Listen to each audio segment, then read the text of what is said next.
Graça e paz, amados e amadas, aqui é a Kátia Rios e nós estamos hoje em Isaías capítulo 7, na segunda parte. Nós vimos na primeira parte, do versículo 1 ao versículo 9, que trata o quê? Que o reino do norte, que tinha ali como rei, que era o rei Peca, e também o rei da Síria, que era o rei Rezim, se uniram, fizeram uma colisão para atacar Jerusalém. Porque eles queriam que Jerusalém, que o rei Acás se unisse a eles para lutarem para se fortalecerem, para terem uma colisão contra um outro reino, que era o reino da Assíria, tá? E Acás não quis. E também ali Judá tinha um ponto muito estratégico, porque ali fazia a união, que já entrava ali para o deserto e depois entrava para o continente africano, que o primeiro país que tem ali é o Egito, e o Egito nessa época era uma potência. E o Isaías, que era o profeta, foi falar para o rei Acás não se amedrontar, ficar com calma, confiar que Deus estaria à frente de tudo isso. Então vamos ver agora qual foi a atitude do rei Acás mediante essa afronta que estava acontecendo desses povos contra ele, e também com a palavra do profeta Isaías trazendo a palavra de Deus. Então nós vamos começar agora a partir do versículo 10, que diz assim: Então Yahvé enviou o rei Acás esta outra mensagem. Então já tinha dado uma mensagem, agora está mandando uma outra mensagem para o rei Acás, dizendo assim: pede um sinal miraculoso. Então Isaías está falando, pede um sinal miraculoso a Deus, a nosso Deus, a Yahvé. Seja das profundezas do Seol, seja das mais elevadas alturas. Você pode pedir um sinal para o Senhor que seja forte, que seja assim, lá das profundezas da terra ou lá de cima do céu. Que será? E por que será que veio essa segunda mensagem aqui para Acás? Porque viu que o coração dele ainda estava inquieto, como as árvores, né? Se viu que ali ainda ele não tinha realmente se agarrado àquilo que o Senhor tinha falado, que Samuel tinha falado, que Isaías tinha falado para ele. Então ele está falando assim: olha, pede um sinal para Deus, para o teu coração se acalmar, para você ter essa calmaria dentro de você, pede um sinal. Aí o que Acás vai responder? Olha o que Acás responde. Entretanto respondeu Acás: não pedirei nada, não colocarei Yahvé, Deus, à prova. O que vocês acham dessa resposta? Parece uma resposta boa, né? Parece uma resposta, assim, bem condizente. Para que eu vou pôr Deus à prova? Ele já falou uma vez. Para que eu vou pedir ainda uma prova para ele? Veja, quem estava falando isso era quem? Isaías, o profeta de Deus. Segundo, como estava o coração dele? Será que ele precisava disso? Mas aqui, então falou Isaías: ouvi vós todos, os descendentes da casa de Davi. Parece-vos pouco o fatigares e provares a paciência dos homens? Agora quereis também abusar da paciência do meu Deus? Parece que está sem nexo isso que Isaías está falando, não parece? Mas sabe o que estava acontecendo aqui? Estava acontecendo o seguinte: o rei Acás fez contato com o rei da Assíria, começando com A, não a Síria, é a Síria, A-S-S-I-R-I-A, dizendo que os povos lá queriam que ele se unisse a eles para combater a Assíria. Então ele estava falando que ia acontecer, se podia eles ajudarem o rei Acás. Aí foi a mensagem que vai, que volta, ele falou: posso, mas o que eu vou ter em troca? Então o rei Acás mandou o quê? Mandou ali peças de ouro, toda aquela parte tirada inclusive do templo, para mandar para a Assíria. Então, em vez dele acalmar o coração, como Isaías disse para ele, o que ele fez? Ele negociou com um outro povo para protegê-lo. Ele não confiou na proteção de Deus. Então, quando ele fala que ele não vai pedir um sinal para não provocar o Senhor, é porque ele já estava nessa negociação. Ele estava se protegendo com as mãos dos homens. E mal sabia ele que depois de um tempo, lá, daqueles lados lá, viria a Babilônia para conquistar eles. Então veja, aqui está dizendo, Acaz não confiou na mão de Deus e confiou na mão dos homens. Onde se encontra isso que eu estou falando com vocês? Lá em 2 Reis 16, no versículo 7, diz assim, Acaz enviou mensageiros ao rei da Síria, dizendo, eu sou teu servo e teu filho. Mandou mensageiro dizendo, eu sou teu servo e teu filho. Então ele está dizendo que não é nem filho nem servo de Deus, tá?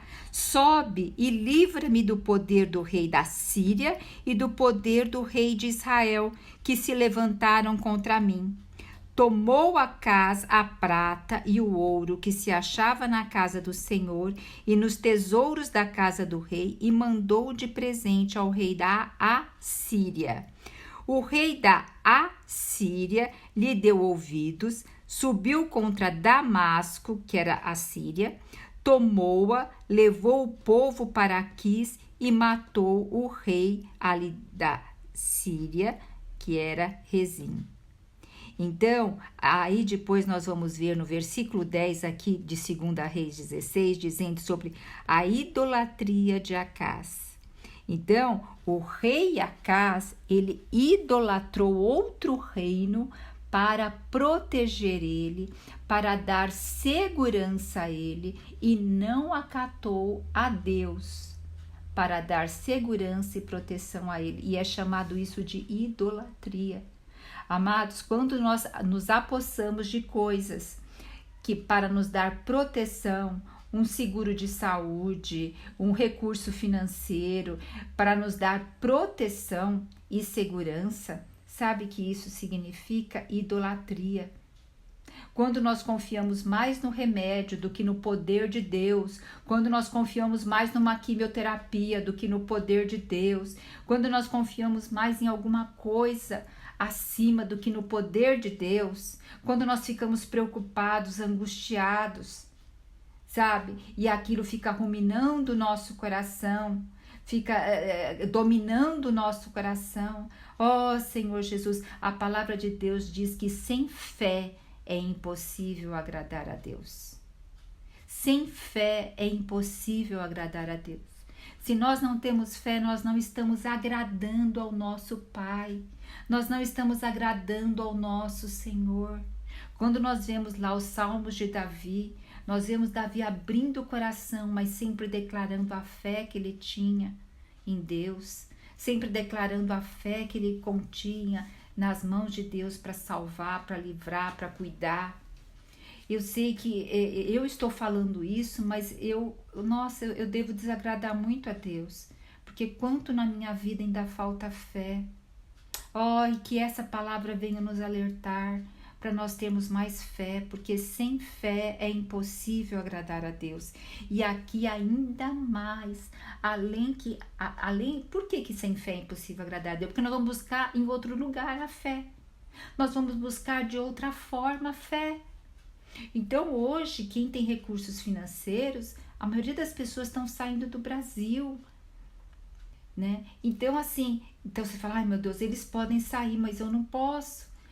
Nós temos que ter a nossa fé em Cristo Jesus, a nossa fé no Senhor, e a nossa vida não se limita a essa vida, a essa terra. A nossa fé se limita a uma vida que é eterna. Aqui nós só temos poucos anos de vida, né? Mas aqui o rei Acaz, ele o quê? Ele se uniu ali, ele falou que era servo e filho. Tá lá em 2 Reis 16, veja a partir do versículo 5 lá ao versículo 9, que vocês vão entender o que estava acontecendo no coração. E ali Acaz teve a sua idolatria. tá? Saindo ali fora dos caminhos do Senhor. Então Isaías deu essa resposta pesada. Dá para entender por que Isaías deu essa resposta no versículo 13? Diz assim: ouvi vós todos os descendentes da casa de Davi. Quem era a casa? Descendente da casa de Davi. Parece-vos pouco o fatigares e provardes a paciência dos homens. Agora, quereis também abusar da paciência de Deus? Quer dizer, você abusou da minha paciência como homem? Agora você também quer abusar da paciência de Deus? Pois sabereis que o Eterno, o Senhor, Ele mesmo vos dará um sinal. Ele mesmo. Porque, sabe, Ele não quis pedir sinal. E agora está falando que sabe quem vai dar o sinal? É o próprio Senhor. E quem é esse próprio Senhor que vai dar sinal? Ele vai trazer o Emanuel para nós. Eis que a virgem ficará grávida e dará à luz a um filho, e o nome dele será Emanuel, Deus conosco. Então está dizendo que o próprio Senhor vai ter que dar um sinal para nós resgatar o nosso coração. Por isso que hoje, na era da graça que nós temos, a era que foi dado esse sinal a nós somos muito mais gratificados pela graça, mas também seremos muito mais cobrados. A quem mais se deu, mais se cobra. Então nós temos que prestar atenção a que nós estamos reverenciando o nosso coração. Aí diz assim: ele se alimentará de coalhada e de mel até chegar à idade que saiba rejeitar o erro e escolher fazer o que é certo. Então tá dando aqui o exemplo que no início ele vai se alimentar como uma criança, mas depois ele vai ter um alimento sólido para saber qual a diferença, e esse alimento sempre vem da parte aqui espiritual. Todavia, antes que o menino aprenda a rejeitar o mal e escolher o bem, a terra dos reis que você teme ficará deserta. Então, quer dizer, antes do Emanuel vir, a terra que você teme lá, sabe, lá de Damasco, lá do Reino do Norte, sabe o que vai acontecer com elas? Elas vão ficar desertas. Então, muita coisa vai acontecer que você não vê, mas eu estou vendo como Deus. E se eu estou falando esse caminho, é porque eu já vejo, depois que você já não estiver mais aqui na terra, eu já sei tudo que vai acontecer. Porque eu sou Deus da eternidade, eu olho o tempo como um todo. Eu não estou dentro de um limite de tempo, né? E aí, Deus está falando, né? Todavia, antes que o menino, versículo 17, e Yahvé trará o rei da Síria sobre ti, sobre o teu povo, sobre a casa do teu pai. Serão dias como nunca houve desde que Efraim se apartou de Judá. Então, que vai vir, sobre Efraim. Naquele dia, Yahvé assobiará, convocando as moscas dos longínquos rios do Egito e as abelhas da Assíria. E eis que chegarão e pousarão todas elas nos vales íngremes dos penhascos e nas fendas das rochas, sobre todos os espinheiros e sobre todos os bebedouros. Quer dizer, uma terra deserta, que ali vai vir pousar, vai entrar animal, porque ali foi massacrado. Naquele dia o Eterno, como que tosqueará Judá como uma navalha alugada, a Assíria, que fica do outro lado do rio, quer dizer, vai ali cortar Judá por uma nação que fica do outro lado do rio, que vai vir do outro lado do Eufrates, né? O rei da Síria virá e rapará a barba e os cabelos e os pelos do corpo de todos. Aqui está falando do Reino do Norte. Para um judeu, amados, o judeu ortodoxo até hoje, ele tem o quê? O cabelo e a barba. Para eles é hiper importante, eles não raspam a barba, nem o cabelo. Alguns já não raspam uma parte, né? Mas nessa época, ter o cabelo, ter a barba, ter o cabelo, ter o peito assim, com cabelos, isso era posição de honra. Quando raspasse, era posição de desonra. Então fala que vai raspar todo. E sucederá naquele dia que cada pessoa que conseguir manter uma vaca e 2 cabras terá coalhada para se alimentar, graças à fartura de leite que elas produzirão. Todos os que permanecerem na terra se alimentarão de coalhada e mel. O que está dizendo? A terra de Israel, ela era tida como uma terra pecuária e uma terra também ali de semeadura, de campo. Então, está dizendo que quem conseguir ficar com uma vaca e 2 cabras, essa pessoa vai ser tão diferenciada, tão rica, que vão conseguir se alimentar de mel. O mel aqui, gente, não é o mel de abelha, mas é o mel de tâmaras, o mel de figo, tá? Então, o mel das frutas. Então, veja que essas pessoas, elas serão totalmente ricas, diferenciadas, porque ali tudo foi devastado. E olha o versículo 23, e acontecerá também que naquele dia que todo lugar onde existem atualmente 1000 videiras no valor correspondente a 12 quilos de prata, se transformarão em espinheiros e matagal. Tudo vai por terra. Espinheiro e matagal é como uma terra que foi destruída e depois não foi mais cuidada.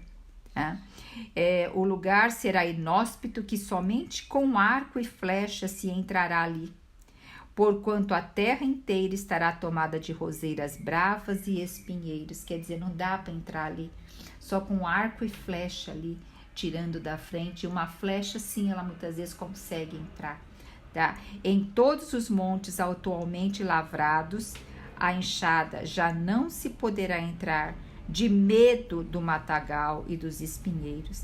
Nesses lugares os bois andarão soltos e as ovelhas correrão em liberdade. Quer dizer, os animais estarão pisoteando.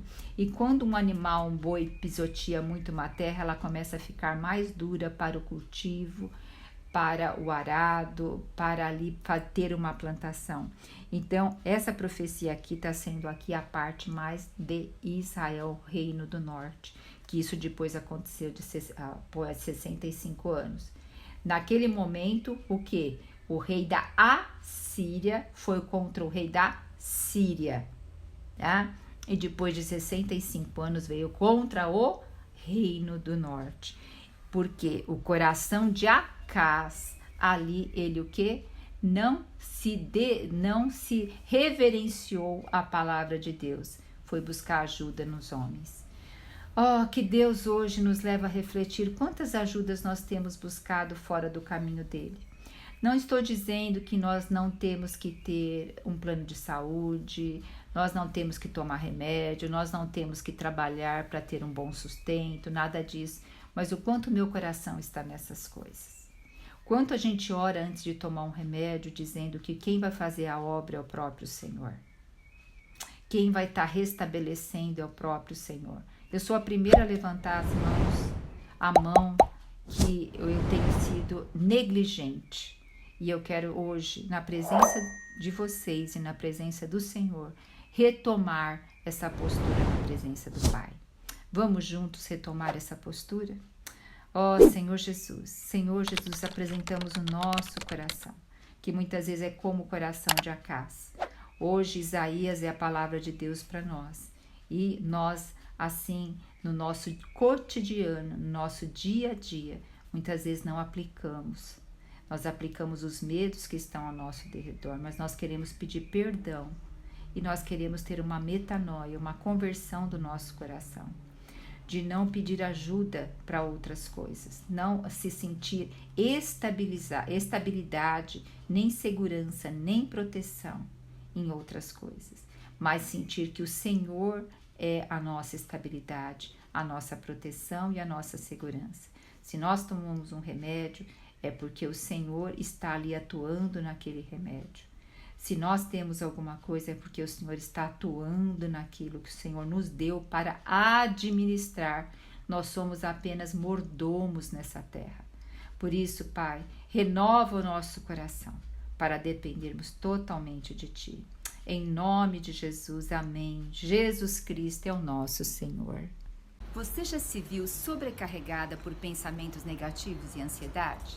Deseja encontrar uma maneira de viver com confiança e proteção?